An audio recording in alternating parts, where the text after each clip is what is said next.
Good afternoon, everybody. Welcome to our webinar on creating creative ways to maintain sales during pandemic. My name is Tara Palacios, and I'm with Arlington County, our BizLaunch Small Business Program. We welcome you all today to the webinar. Sorry that it's in a pandemic, but what myself and our friends from the Maestro Group, as well as our new friend from Suitless, Michael Cohen.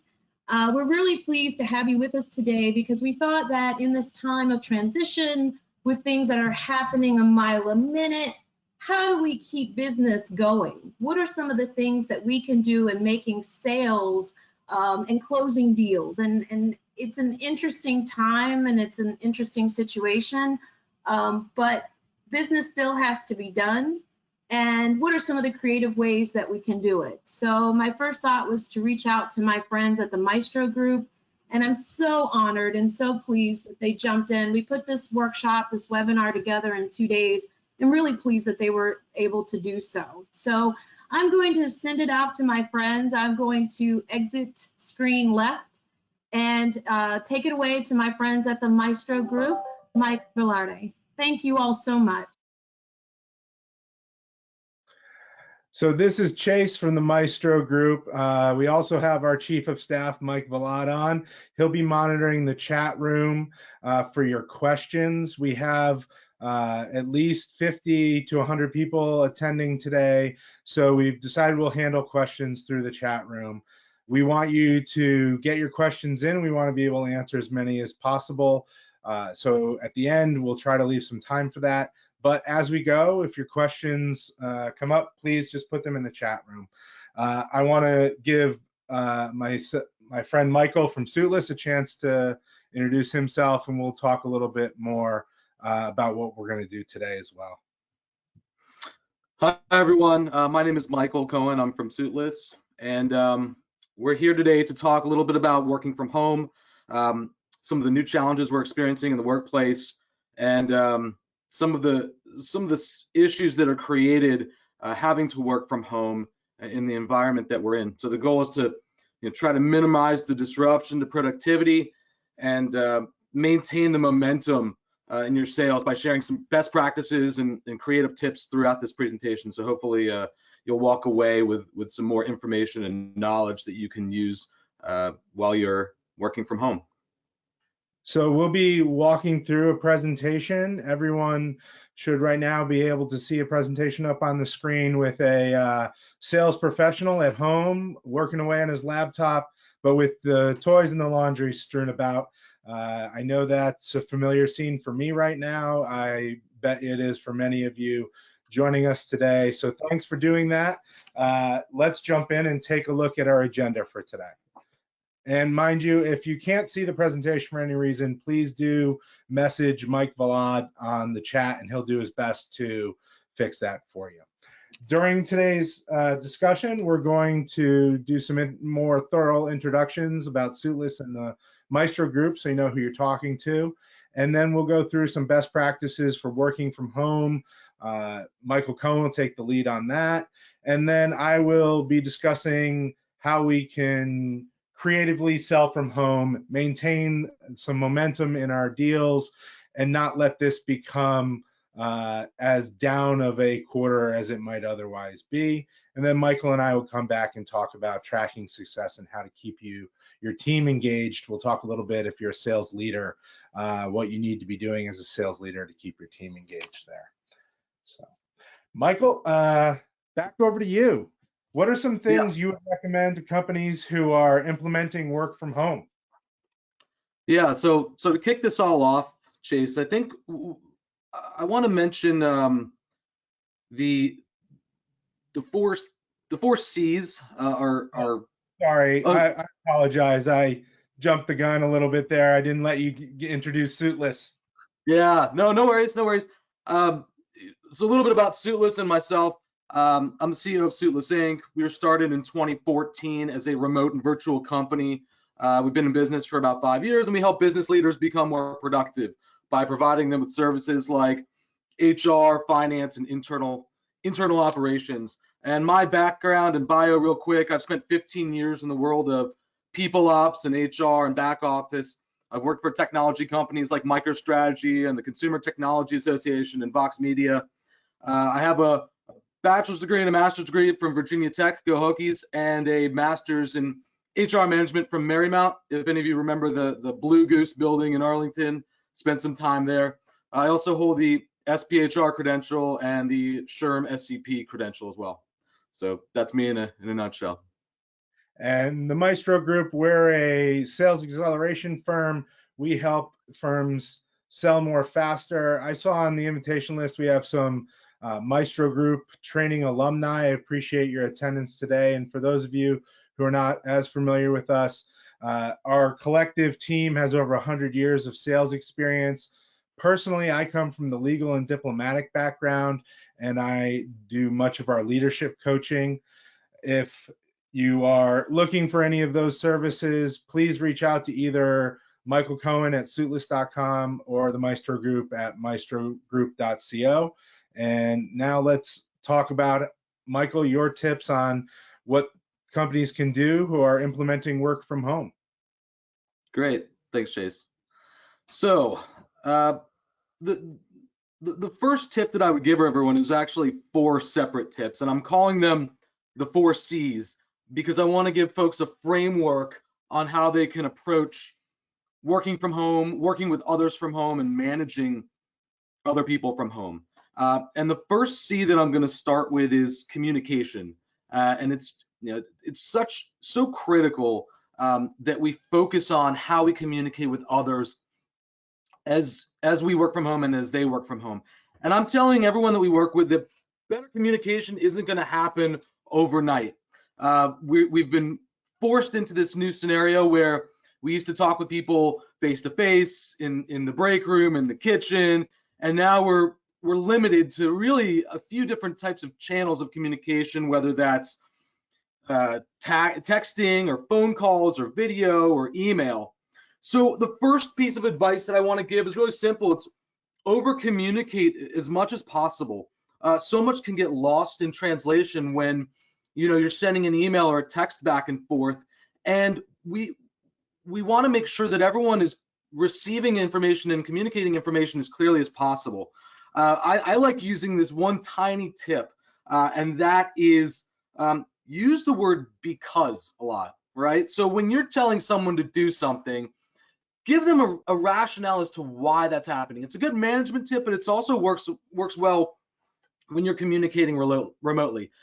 Hey, other person, I need you to help me do X. Or, hey, other person, I need you to help me to do Y because we're trying to do this thing. That second scenario works so much better. It works better when you're chatting with someone, and it helps the person on the other side actually receive and understand the information.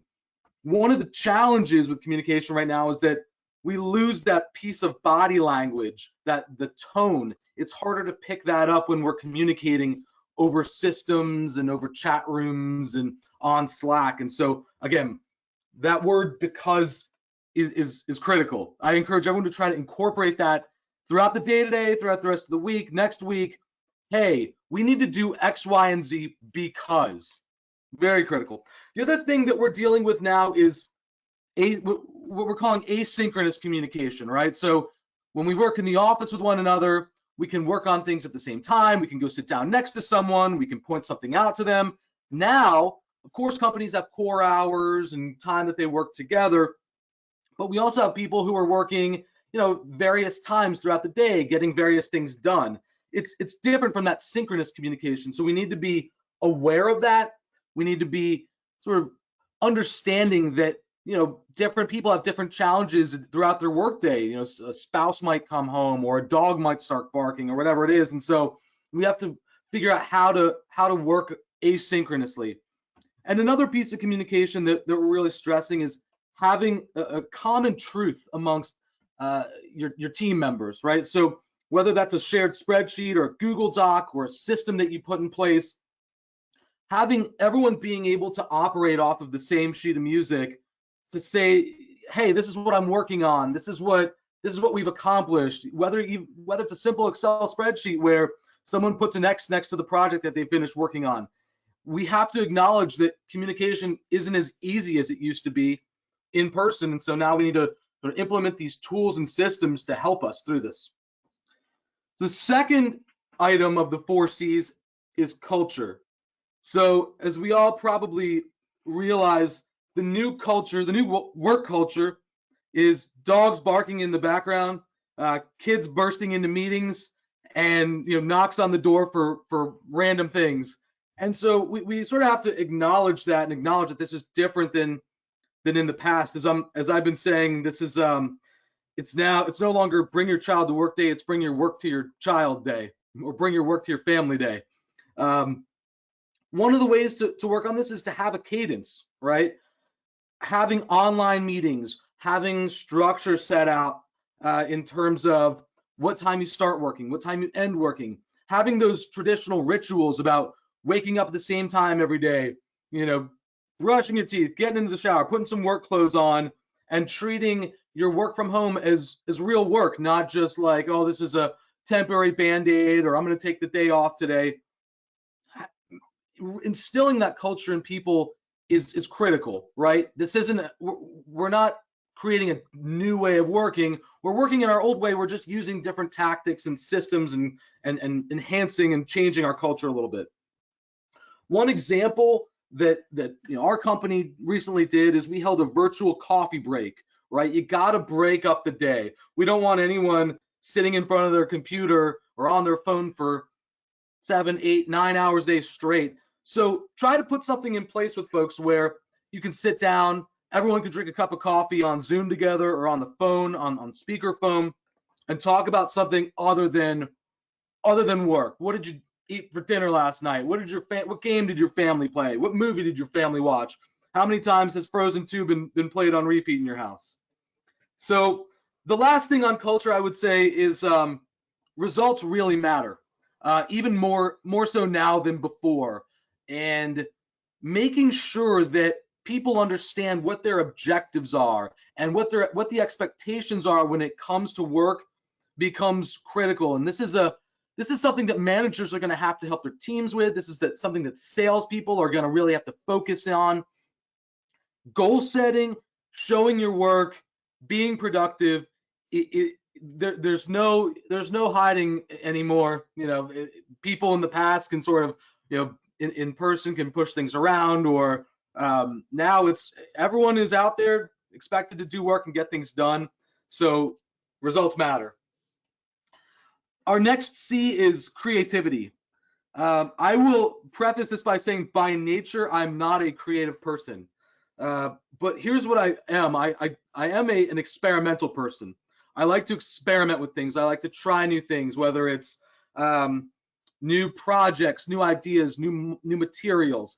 I tend to get a lot of help from people on my team or people that we work with that are creative people, right? Coming up with ideas, sharing those ideas with other people, and experimenting. Maybe it's a new type of blog post. Maybe it's a new feature post, or a new picture that we send out, or a new meme.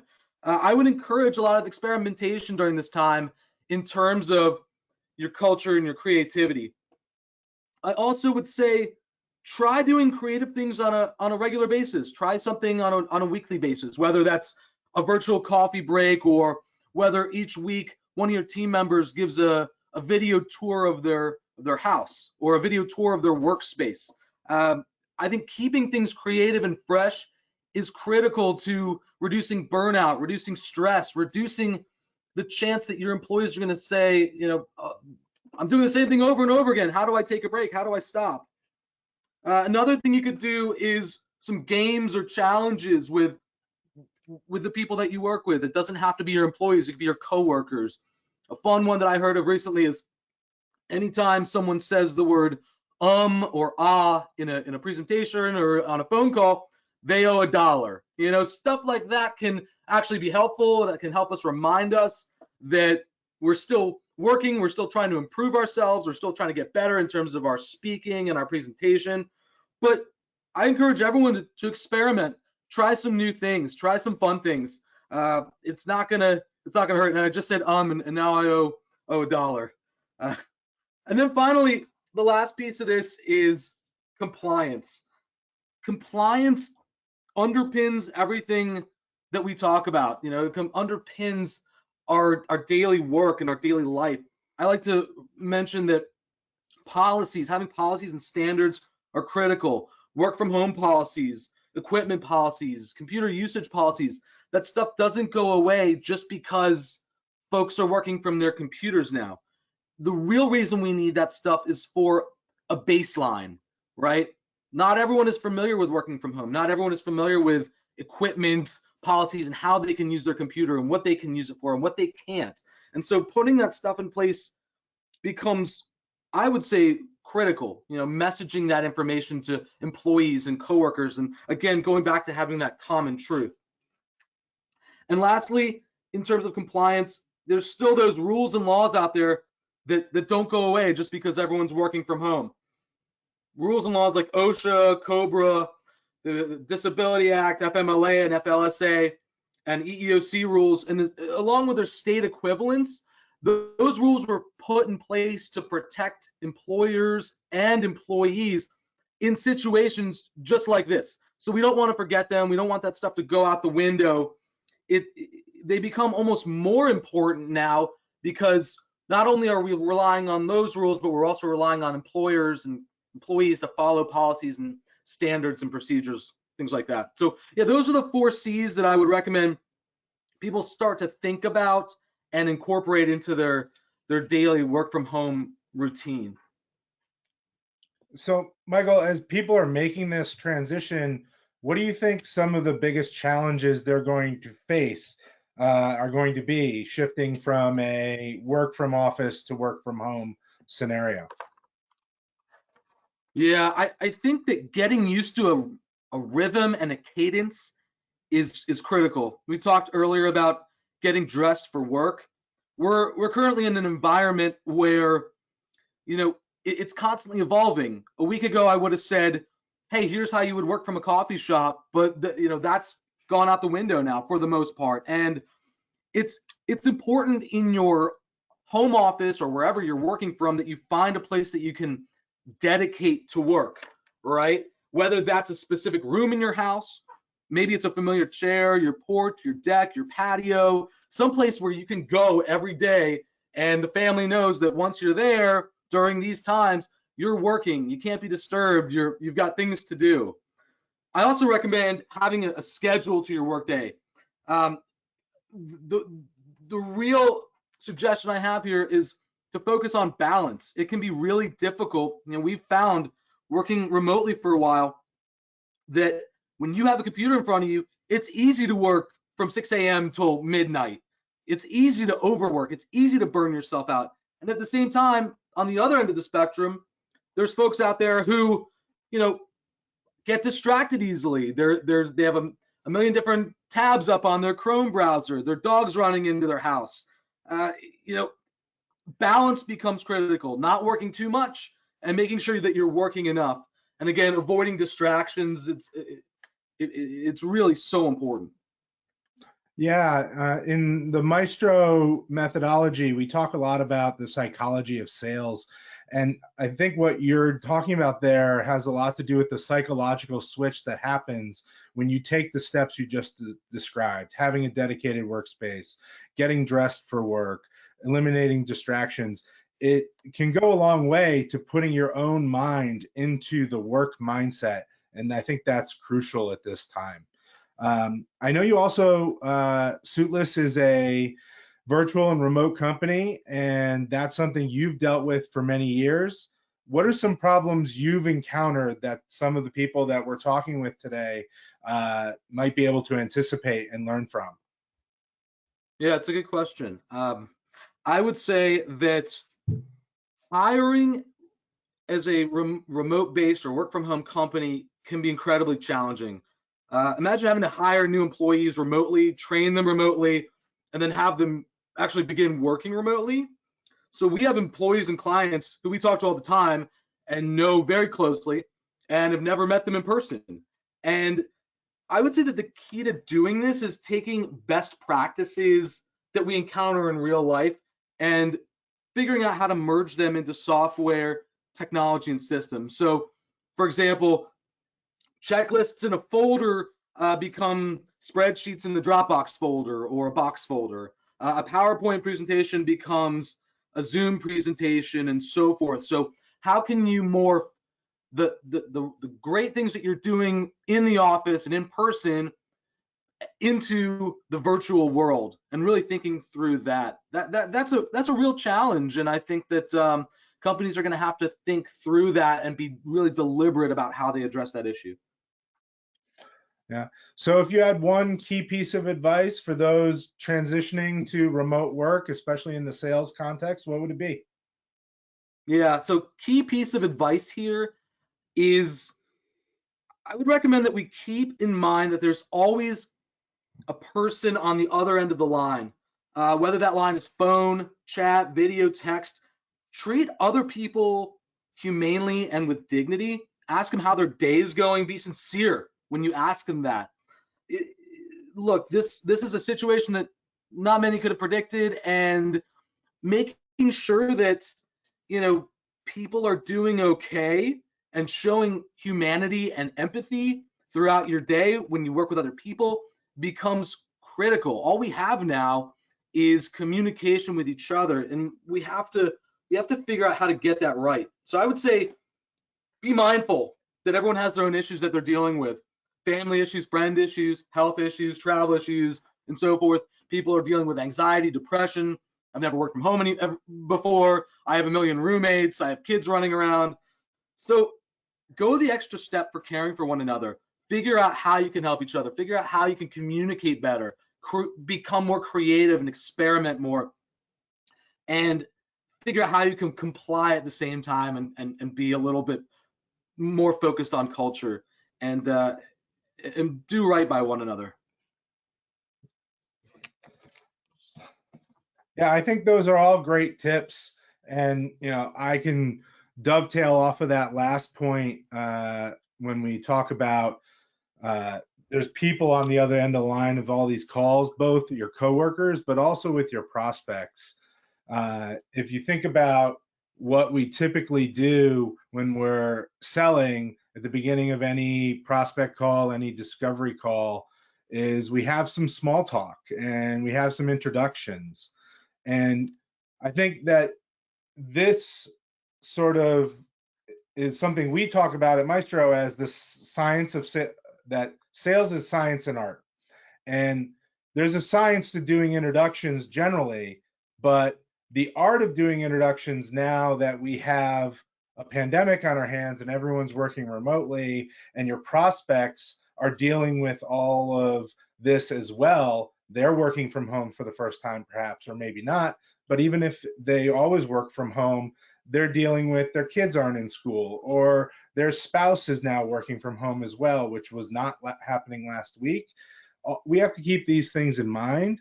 And one of the creative ways we can help ourselves as sales professionals is to leverage introductions and small talk in our sales calls to gain additional information.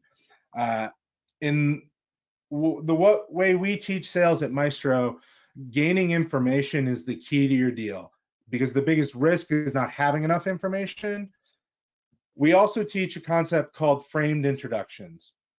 It's a concept in your sales calls, whether it be an initial call with a prospect or you're adding someone new into the call later on, a new decision maker, where in addition to the standard, my name is, my role is, you take a little bit more control as the salesperson. And this is something you can incorporate in your next sales call this afternoon. Try it out. The way it works is, instead of just asking them to introduce yourself or introducing yourself first, have your prospect introduce themselves to you and frame what you want, what information you want out of them. And the way you do this quite simply is to say something like, Michael, thanks for jumping on the call today with me. I appreciate it. If you could just tell me a little bit about your role at Suitless and why you were interested in talking with the Maestro group. And then Michael would give an answer, And what it does is two things. It allows me to set the stage of asking a nice open-ended question that requires a narrative response, but I can also frame that question to be something crucial to the sales process I'm in. So that's the process piece, but the sales is science piece. When you talk about sales as art here, well, we also have to acknowledge what Michael was talking about. There's people on the other end of the line, and they're going through a lot here. So we have to use empathy and active listening, maybe more so than we would in the status quo pre-coronavirus. What I'm talking about here is, especially when you're selling into a C-suite, many people are all business and they appreciate a salesperson who's all business. And some people are more talkative.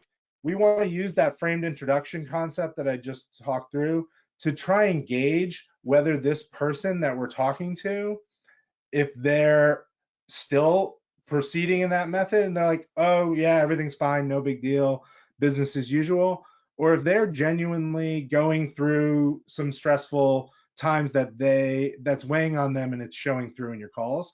And we got to show empathy and listening. So that's just something to keep in mind. That might be a change from how you might be doing your sales now, leveraging introductions and small talk to get a sense for where your prospect is at in their personal life and their professional life. Because quite frankly, many of your prospects last week or 2 weeks ago, it was business as usual. Yes, they had heard of the coronavirus, but maybe it wasn't going to be all encompassing. Well, now it is all encompassing, both on the business side and on the professional side. On the business side, your decision makers are likely focused on internal core business decisions. How are they going to set up working from home? Many of you are probably going through that. And then on the personal side, decision makers have things going on in their personal lives that you're not going to know about unless you create the opportunity for them to let you know about it. And it's not to be nosy. It's not that you're trying to, if you will, manipulate or any of this, but you're trying to understand what's going on both in their professional and personal life so you can empathetically respond to that. And also on the professional side, you can plan backwards from that. If you know someone's going to be quarantined because they or someone in their family is affected directly by coronavirus, we're not going to push a sale, but we want to know that, and we want to be able to plan against that. So my second creative tip for how we can be more effective when selling from home is to really focus on the use of open-ended questions. This is a key concept in sales generally.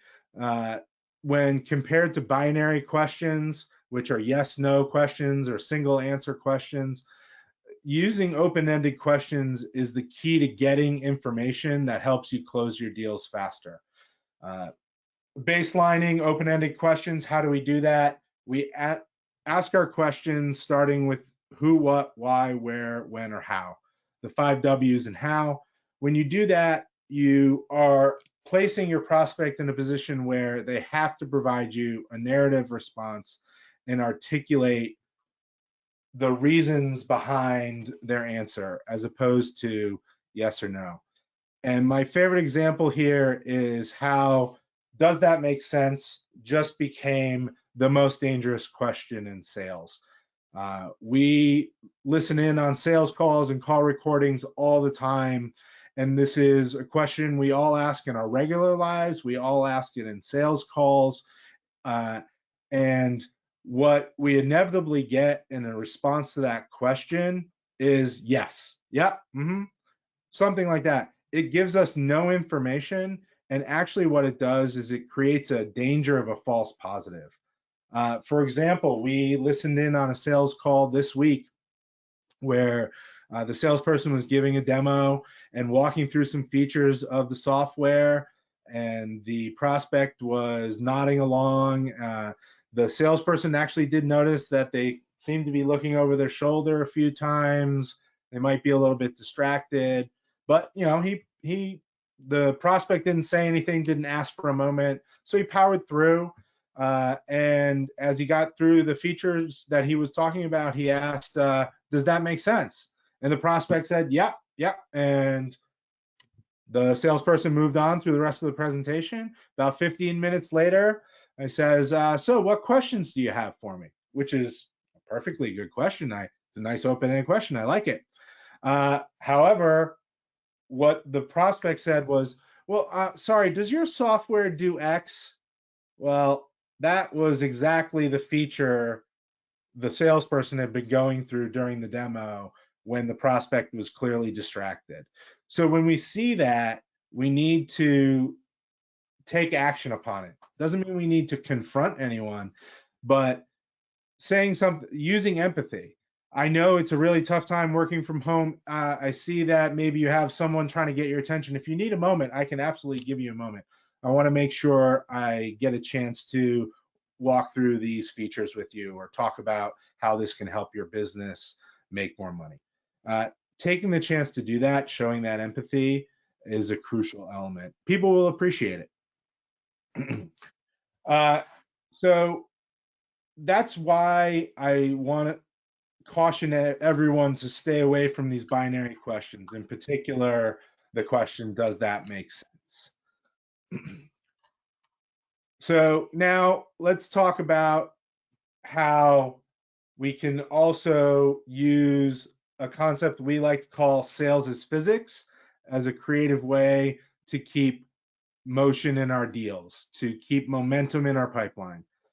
If any of you remember your 10th grade physics class, Newton's third law, paraphrasing it here, is an object in motion tends to stay in motion. An object at rest tends to stay at rest unless acted upon by an outside force. We at Maestro, we've kind of riffed on that to say a deal in motion stays in motion, a deal at rest dies. And I think that'll probably resonate with most of you out there. I hope it does. And what that concept is meant to communicate is, as a sales professional, you need to be staying top of mind. You need to be touching your deals every 24 to 48 hours in most cases. If you're not, you're only lengthening the sales cycle. And that becomes even more important in this new environment where people do have more on their mind. They do have more on their plate, both personally and professionally. And if you are going to close your deals in as fast a way as possible, if you're going to close the deals that are possible to close, you need to be staying top of mind. And when keeping in mind that if your deal is starting to stall, you're not getting responses to emails or phone calls aren't getting picked up, if you let that slide, you are feeding into a cycle where that deal is going to die.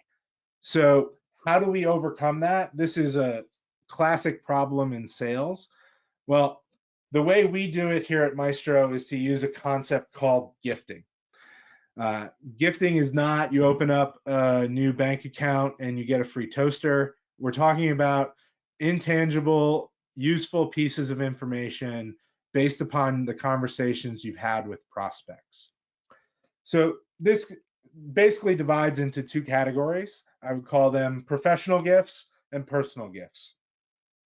The professional side is things like industry articles, blog posts, a white paper, a use case from your website, a piece of sales collateral that is directly responsive to something your prospect has said during your conversations, your emails, your communications with them.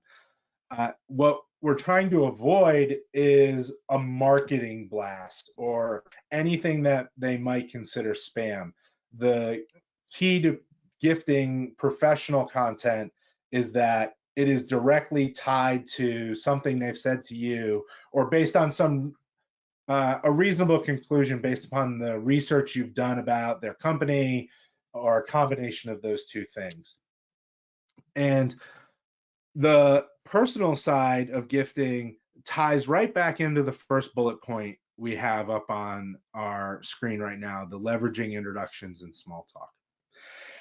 If you are practicing empathy and active listening and keeping track of those conversations, you're going to learn what people care about, not just professionally, identifying need, identifying the impact that you're trying to solve for in your sales process, but also what matters to them personally, what matters to them professionally. If you can tie a gift back to that, those small talk moments you've had in the beginning of conversations, that's a great way to either maintain or restart momentum. A quick example for you. Here at Maestro Group, we had a deal that was important to us that was starting to stall. Emails not responded to by the decision maker, phone calls not picked up. But this was an important deal to us.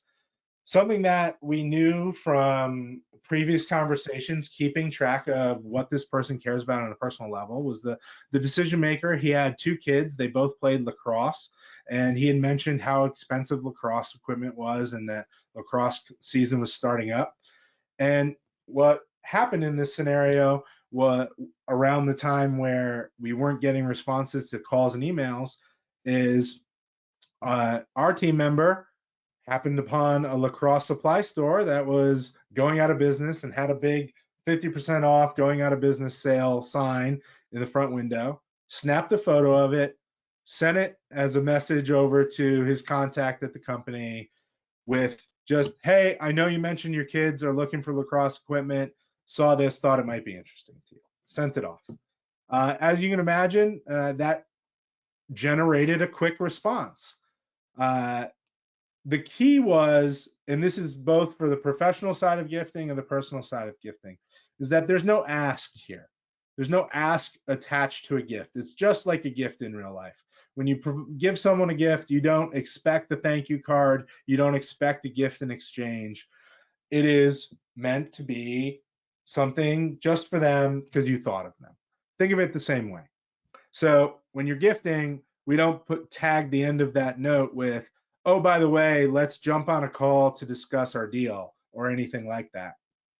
We do that before we start trying to gift, or if we're using it to create more momentum. So that is the basic concept of gifting. And the end of the lacrosse story is, of course, not only did this person respond with a thank you for the information about lacrosse, but also said, oh, by the way, the contract you sent over is with legal. I'll get it back today. And we did close that deal.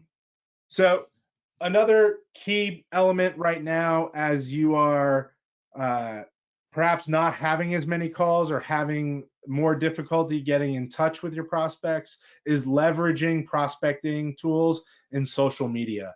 As we're all sitting at home, people are going to be on their social media more and more. So if you have a prospect, go to their LinkedIn page, see what activity they have there, like their posts, take a look at what the company is doing, like the company's posts.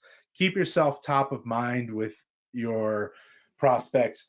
You're probably doing much of this in your regular cadence, but think about increasing that, anticipating that people are going to be more active on social media as they're spending more time at home. To Michael's comments about spending more time in front of your laptop during the workday. And then prospecting tools, we'll talk about more of some of the tools that you might want to take a look at. But as we think about how our prospects are doing business, they are now likely working from home. So if you were calling them on a direct dial phone number at their office, well, that number is probably going to voicemail from now on. So you need to start thinking about ways you can communicate with these individuals that isn't their direct dial phone line at their office. They likely still have access to their email, but not, we all know in sales, the percentage of sales emails that gets opened quite low oftentimes. So we need to be using multi-channel communications. So we need to be able to get people's cell phone numbers whenever possible. And we'll talk about a little bit more how we can go through that when we get through our staying engaged section. I want to talk a little bit about some tips for your discovery calls now. Many of you do discovery calls all day, and some things that if you haven't been doing from home, I want to just bring up to point out to make sure you're considering these things to mitigate against the risk that you're at home and you're potentially creating a impression that you're not as professional as you might actually be because you're struggling with having to work from home. Well, if you leverage introductions and small talk the way I was talking about, and talk a little bit about some of your own struggles and make light of it, I think that's a very effective tool right now because we are all going through this together. And if my son were to knock on the door behind me right now, I'm not going to put it on mute, turn off my camera, and say, give me a minute, the way I might have 2 weeks ago. I'm going to embrace that. That's kind of what I think the empathy we all need to show, because we have to anticipate that's going to happen with our prospects. In fact, it did happen with one of my own clients this week that I do leadership coaching with. His son burst into the room during our session.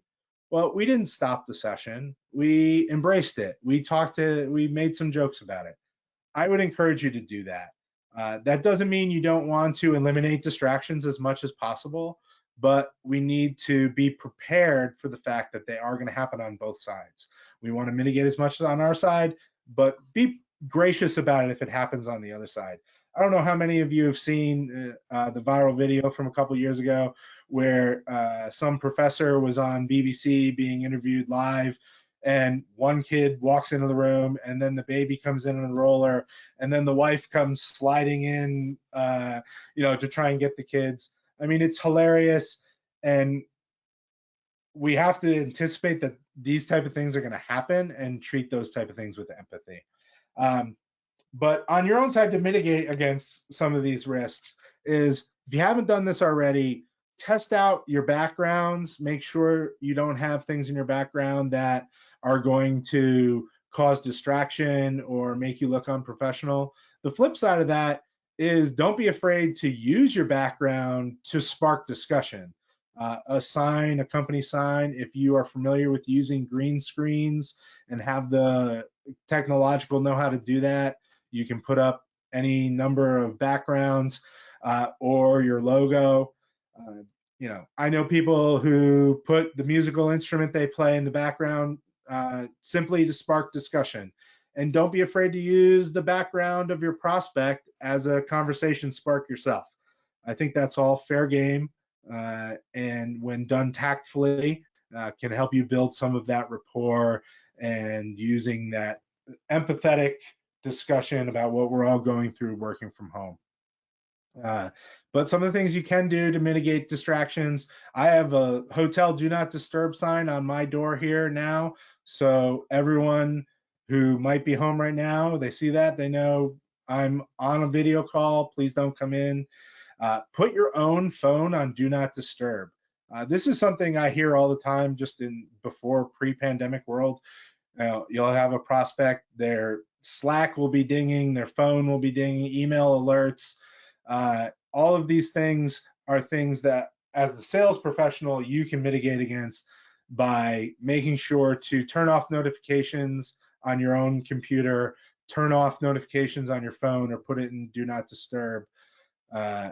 These are things that will help you stay focused and maintain the professionalism you're looking to display in your sales call. All right. A lot of this is what I'm talking about when I'm talking about empathy and embracing sort of what we're all going through, is trying to create that tribalism that, we're in this together. Because when people sense that, they tend to be more prone to buy. We know that from studies. But sales is science and art. So the art part here is, if you do hit that C-level executive who's like, yeah, business is normal, nothing has changed, well, react to that as well and keep it more professional and more direct, because you want to use that chameleon effect a little bit and mirror what your prospect is doing as you're going through. So I'll stop there for a second, and if there's any questions on what we've just talked about, you can submit them through the chat window. Give Michael, if you have any comments based on what I said, feel free to jump in before we can move over to our next slide. Yeah, it Otherwise, looks like we did get a question about follow up, and Mike responded with sort of the notion of creativity being a really important element of that. Did you see that, Chase? Most of our questions are coming in with the general theme of how do I stay in touch during this time without being pushy, not seeming salesy during this during this time. yeah. So I'll talk about 2 successive emails I got from car dealerships last night, and they were very similar except one thing, and it was instructive to me.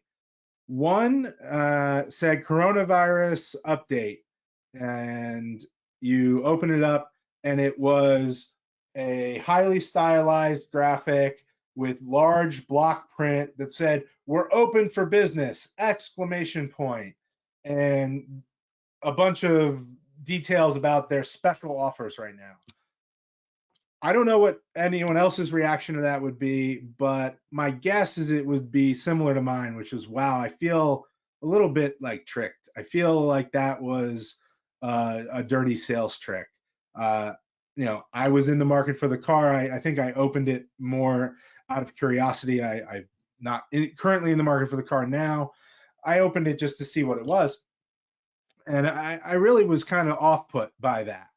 And then not an hour later, from a totally different dealership, I got an email with a relatively similar subject line, and I decided to open it just to see if it was the same type of thing.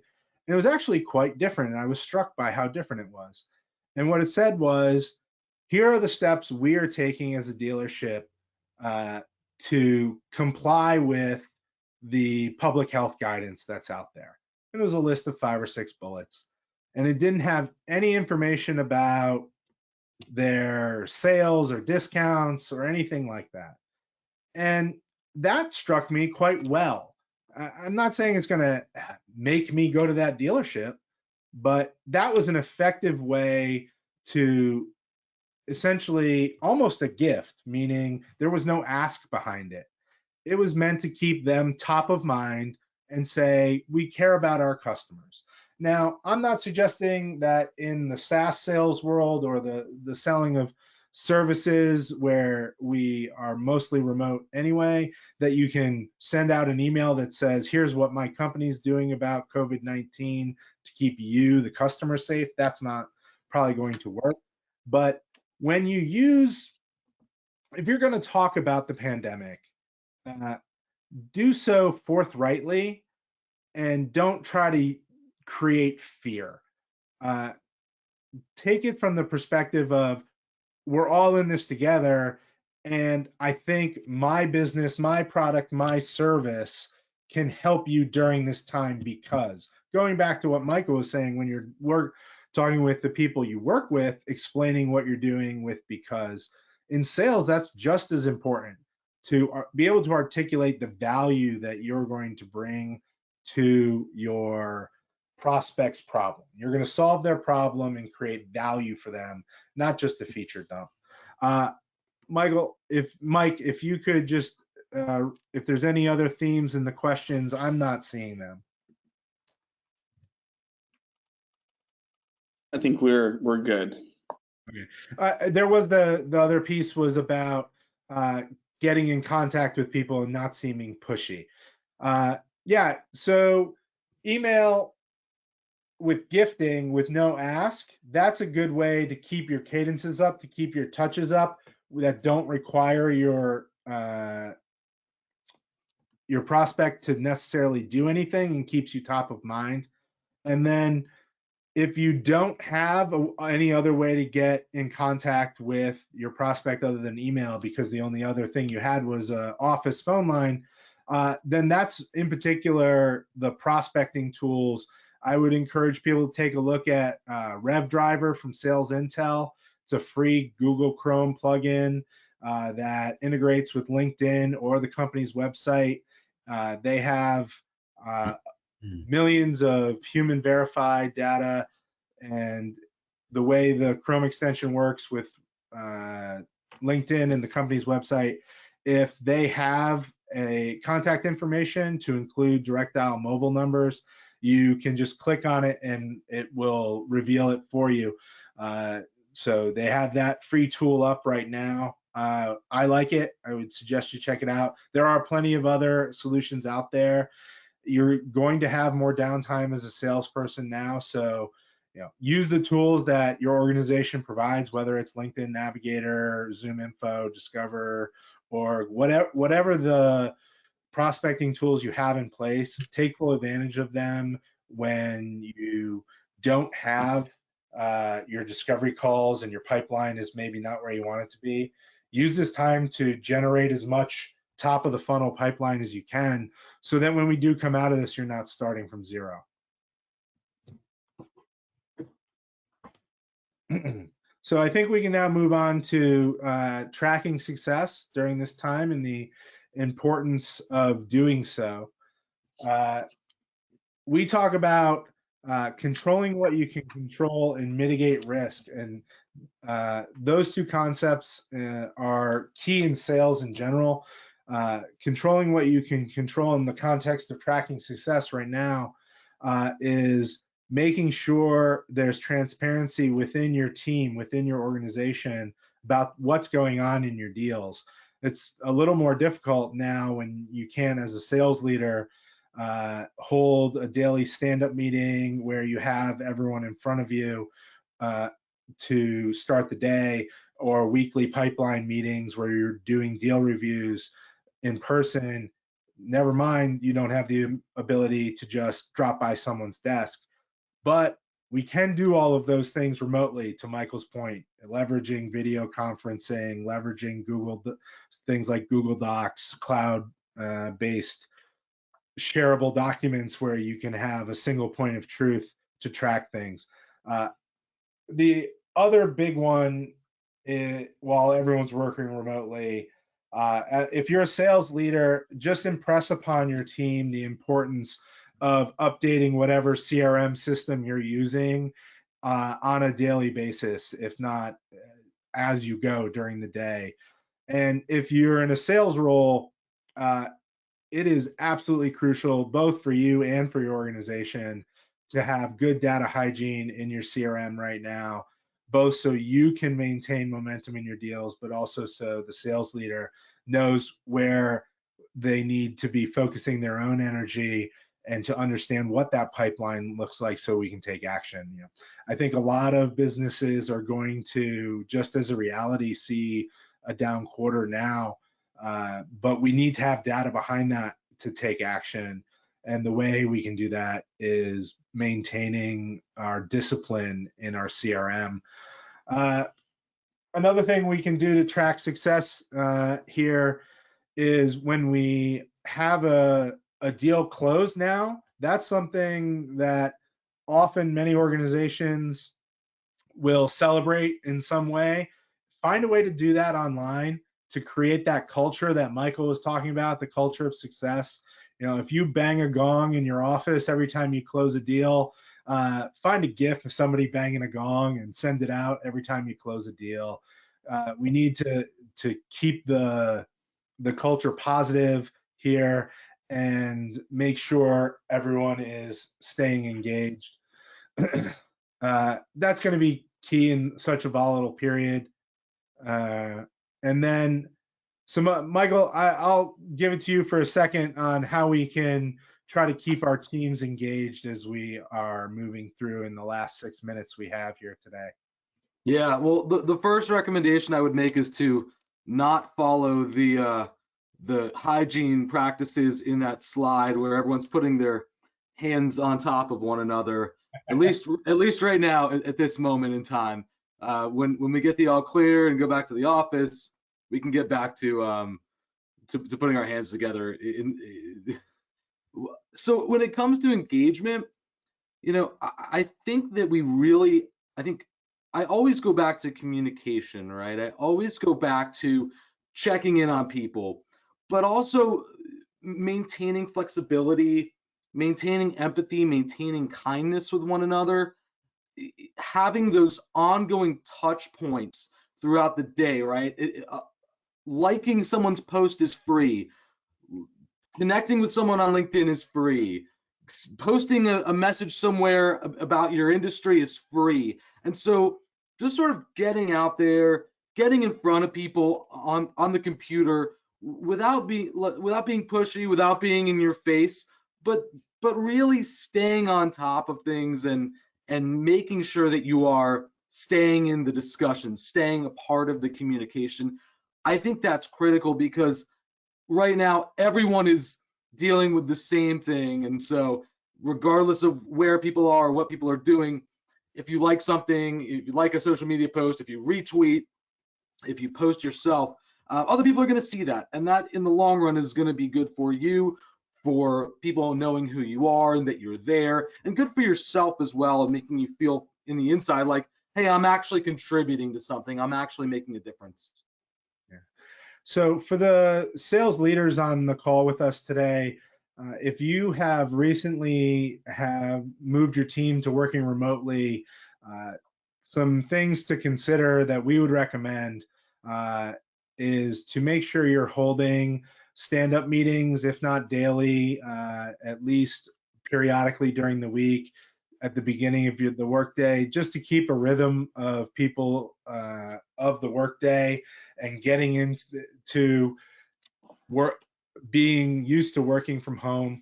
Continue to hold your pipeline meetings, and if you haven't done them remotely before, a key tip would be having the CRM screen up and on a screen share, on a video chat. So as you're going through your deals, everyone can see what you're dealing with and what you're talking about.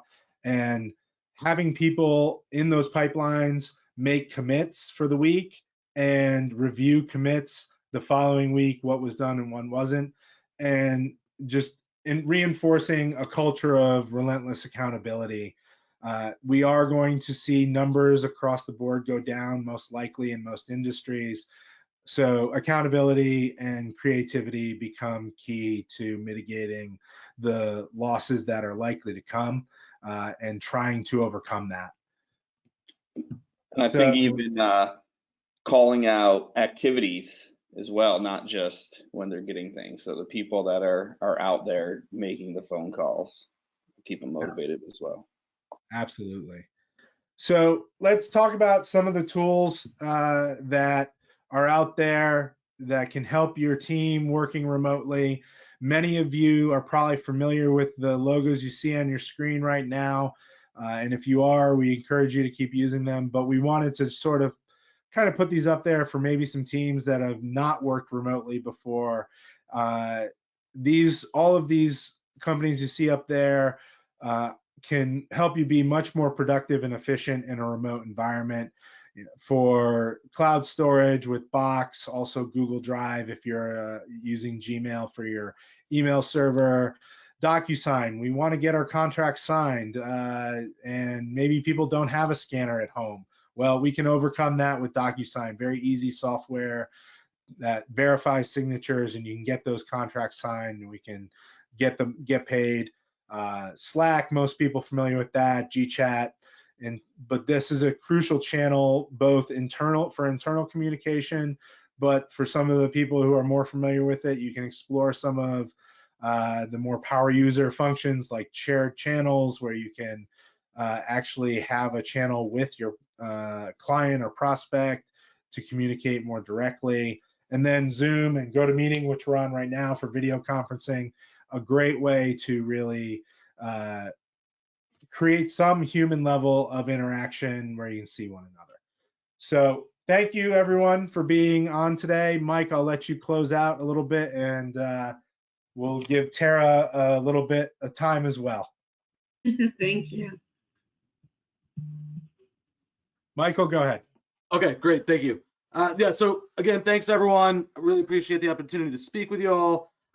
You're welcome to visit our website. We have some free resources up there, ebooks, some blog posts, just in general on business continuity, how small businesses can cope with some of the challenges with this pandemic.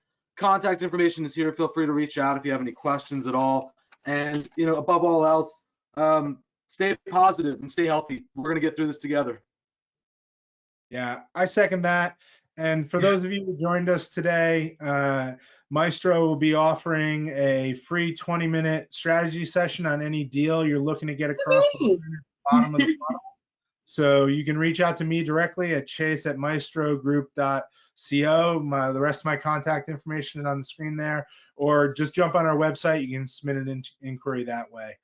Tara, I'd also like to thank you for having Suitless and Maestro Group in today, and I want to give you a moment to close out. Thank you. Well, I want to thank you all. The information, I've been chatting with people online and on social media, and this information was so helpful. So we send our very best to the Maestro Group, and Michael, to you at Suitless, because the information was timely. The tone is just what we needed to hear, and we really appreciate you taking this time. Literally, I reached out to you guys and you said yes, and this has been like a 48-hour turnaround. And so really, thank you from the bottom of my heart, from the bottom of our business community, Arlington, on behalf of Arlington. Thank you all so much. And I just want to let everybody out there know that this isn't the end. We're going to have a variety of workshops. We're going to be working with our friends again to do another webinar in the very near future as well. We're going to get your feedback. We're going to send you a feedback form later today. But this presentation will also live forever, and we'll be sending that out as well. So thank you all for spending the last hour with us. We appreciate you. Be safe, be well, and all the best to you and your family. Bye-bye. Thank you. Later. Everyone. Thank you so much.